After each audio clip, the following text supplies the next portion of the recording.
Now I have a great pleasure of introducing Dr. Benjamin Houlton. Dr. Benjamin Houlton is the Ronald P. Lynch Dean of Cornell University's College of Agriculture and Life Sciences and Professor of Ecology and Evolutionary Biology and Global Development. His conviction that big ideas and innovative thinking across disciplines is the answer to nourishing our multiplying population, and his attitude is infectious. And we are pleased to feature a chat with him on redesigning our agri-food systems. Please join me in giving a very warm welcome to Dean Houlton to the stage.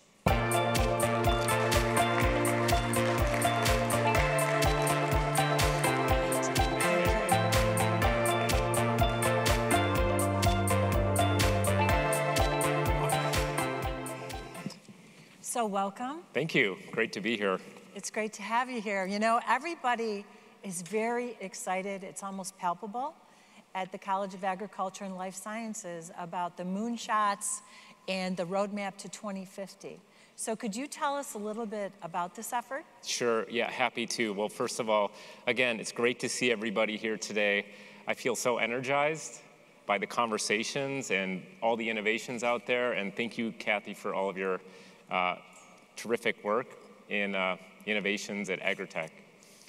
So the first thing is we know we need big thinking to solve the world's grand challenges.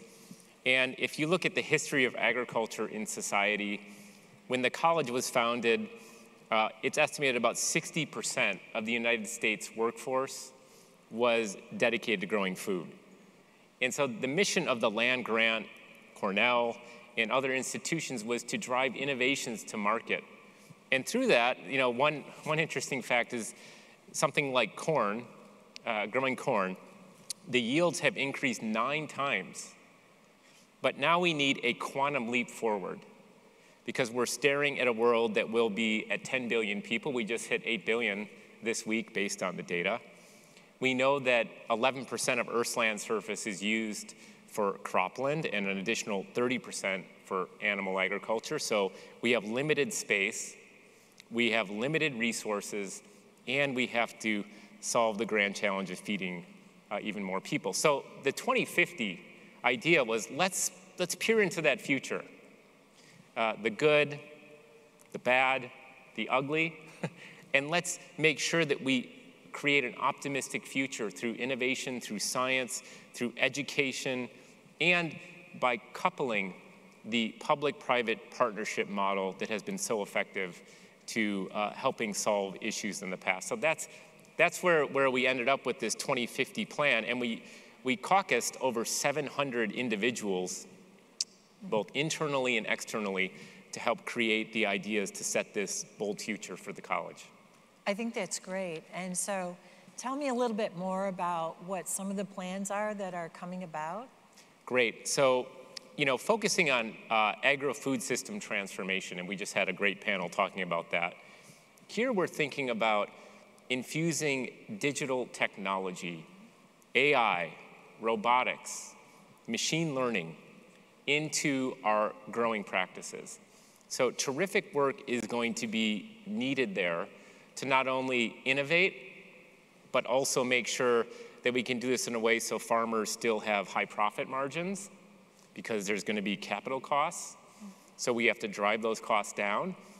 We're also thinking about the challenge of holistically feeding people, recognizing that food is deeply personal and it's also the backbone of our economy. So how do we support a food transition that leaves no one behind? And that is a big challenge. You know, today, it's estimated that 900 million people woke up without food. But we take that for granted in the United States, although we do have food deserts and issues here too. About 2 billion people don't have adequate micronutrient nutrition so that they can thrive. So it's a holistic perspective from technology to people and well-being to planetary health and security, recognizing that climate is here, it's bad and it's getting worse, the changes, We need to adapt to those changes, and agriculture and our food system can be a huge part of the climate solution. So all these things are kind of bundled together in this transformation we're thinking about in the college. I think that's great. So you call the roadmap work transdisciplinary moonshots. Can you tell us a little bit more about that? Oh yeah, sorry, that's a lot of academic jargon. But I would say this, we've talked a lot historically about the power of multidisciplinary exploration. That means, whether it's engineers or computer scientists and crop breeders coming together. And if you look at the history of Nobels, Barbara McClintock being a Cal's Nobel laureate for her groundbreaking work, it oftentimes comes from those who deviate from the path of their discipline. So multidisciplinary is a great approach to solve complex challenges.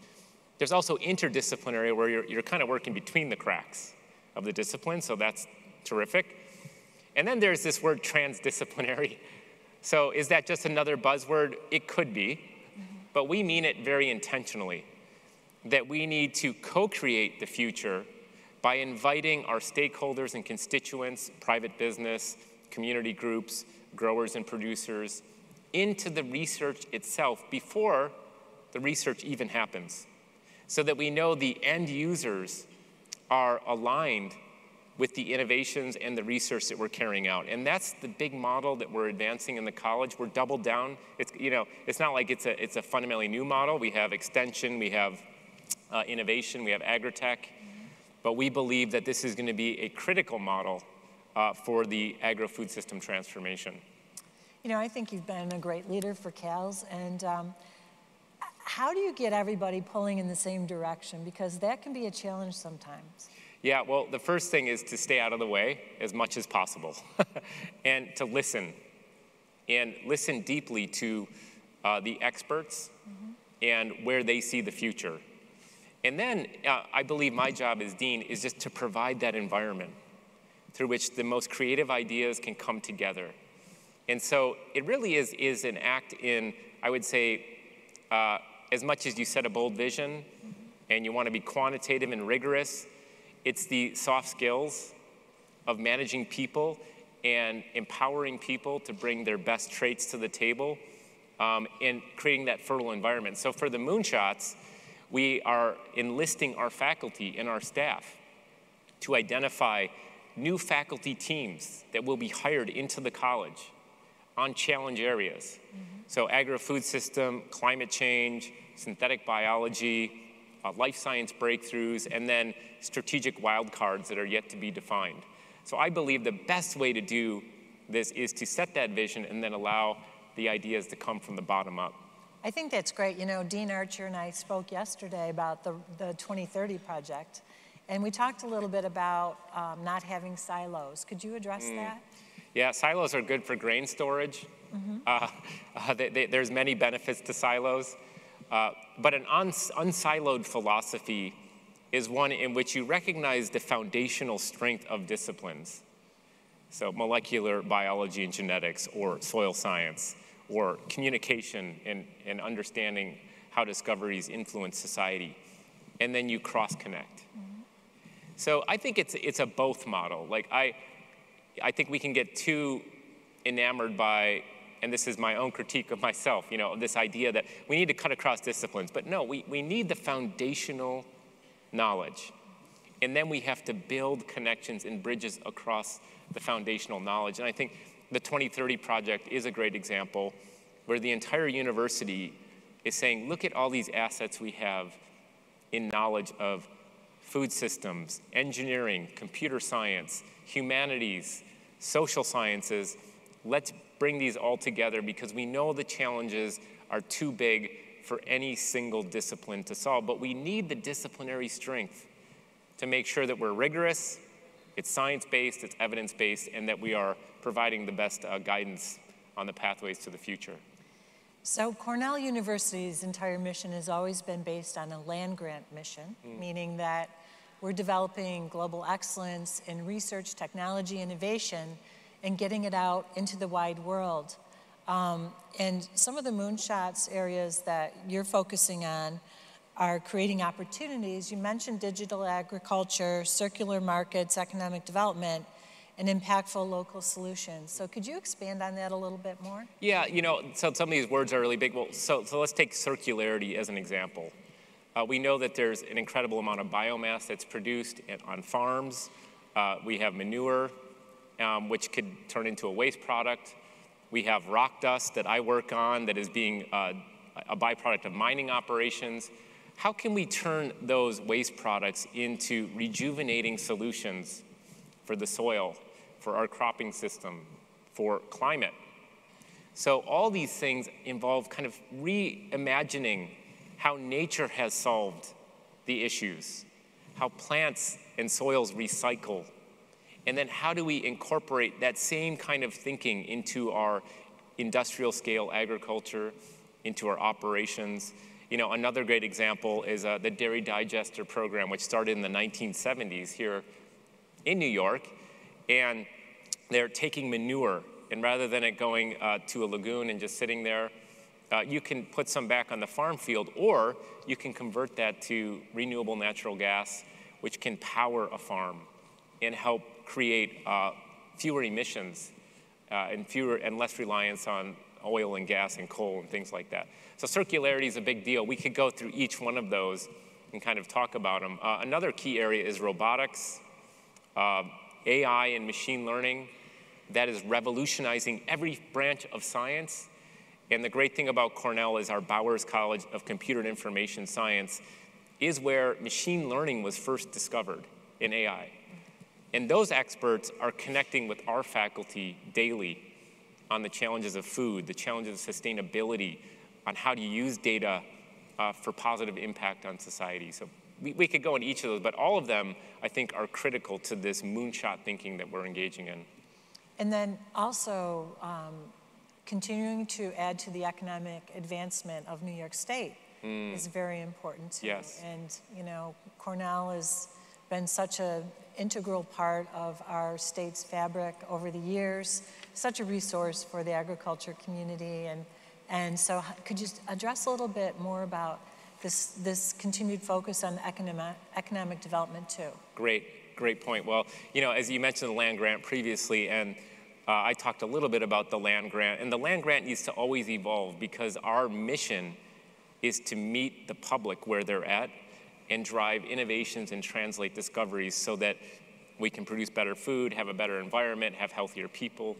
But economic innovation, this is a key element of the new strategic plan in the college. How can we enable more startups like we're seeing here at Grow New York? How can we engage in stronger public-private partnerships? So one model we're beginning to advance is this model of commercial discovery engines. In addition to recognizing that a faculty member or a staff member may have a discovery in their lab that creates a new business, gets investment, changes the world, we also know that there are many businesses out there that are just taking off. And enabling them to come into our Cornell expertise so we can prototype and test and innovate and co-create with them is where these discovery engines, it's what they're all about. So we are excited to keep exploring these new models of intellectual property generation, startup culture, and making sure that Cornell is meeting that land grant. It all starts right here in New York State. But our world is incredibly connected. It's more connected than ever before. So while we're focused on New York State, we recognize the state is part of a global ecosystem. And a lot of our thinking in the strategic plan is about local to global and back again, because there's many things happening overseas that can benefit us, and we can also transport our technologies, our innovations to markets outside the state. But New York State is the crucible of creativity for us. Absolutely, that's great. So how will our future food systems appear in terms of sustainability, which I know is very important to you, and also environmental impact? Yeah. Well, I think our food system has become more and more in the United States environmentally friendly over time. Emissions are down about 30% per unit of milk production and many other commodities, and we have to do more. I think the real opportunity for agriculture is to get to a point of negative emissions. This is fundamental to solving the climate challenge and bending the carbon curve. And what we mean by that is that there's more carbon coming out of the atmosphere and into our crops and then soil than is being emitted through the activities like fertilizer additions or methane emissions and other things that are happening in agriculture. That is going to be a key function of sustainability, of the transformation. Now, carbon can be a high-value commodity, and we recently received a grant from the USDA to partner with the Department of Environmental Conservation, Ag and Markets, and our scientists at CALS to innovate this new carbon economy, because farmers need to get paid for the ecosystem services, for the carbon services, and the food that they're producing. But I think, sometimes I worry that we're asking farms to do everything and not get paid for those services. But we have to really think deeply about turning carbon into a commodity that is verified by science, that helps the environment, and helps us bend the carbon curve, which is the biggest threat in front of us. I think that's great. So, what excites you the most about this project? Wow. I just love people. I love hearing inspiring ideas. I love thinking both inside and outside the box. Mm-hmm. I love being present with the most exciting discoveries. But one of the things that has affected me most as dean since coming from California is the students. The students, that's where we get infinite return on investment. Meeting with the students and hearing about their ideas today and what their knowledge and what they can do for society, that is what inspires me the most about the entire job. But it's all part of a big ecosystem, and yet as an academic institution, I think our principal goal in society is to train the next generation of movers and shakers so they can go out and help the world become a better place. Absolutely. Unfortunately, we're out of time, so thank you so much, Dean. We appreciate you. Let's give him a round of applause. Thank you, everybody. Yes, thank you. Thank you.